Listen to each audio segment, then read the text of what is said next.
मुझे ये समझाने की पहले ये कोशिश करें कि जब ये बात की जाती है कि जी जो गैर कानूनी तौर पर इस मुल्क में रह रहा है वो डेफिनेटली पाकिस्तान की मईशत पर बोझ है, लेकिन इसको एक एथनिसिटी का रंग क्यों दिया जा रहा है, ये कोई अपने ऊपर ही क्यों ले रहा है, और ये कितना जरूरी है इस वक्त कि जी जो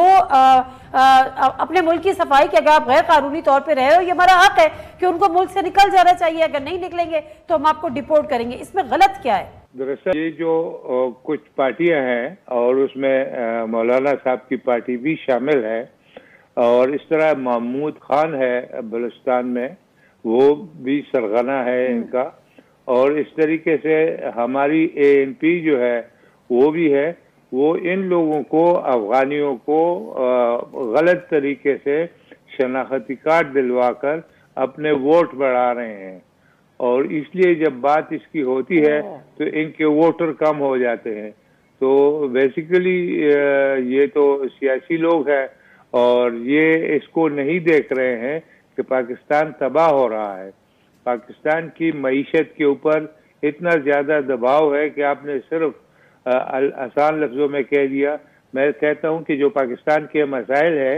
उसमें जो उम्मुल मसाइल है, तमाम मसाइल की जड़ है या तमाम मसाइल की मदर है, वो ये अफगान मुहाजिरीन है।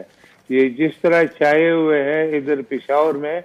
हमारे मईशत के ऊपर, और जिस तरह पेशावर ही नहीं, रावलपिंडी, इस्लामाबाद, लाहौर मेजर जो शॉपिंग सेंटर है उनके अंदर उन्हें बड़ी बड़ी दुकानें खोली हुई है,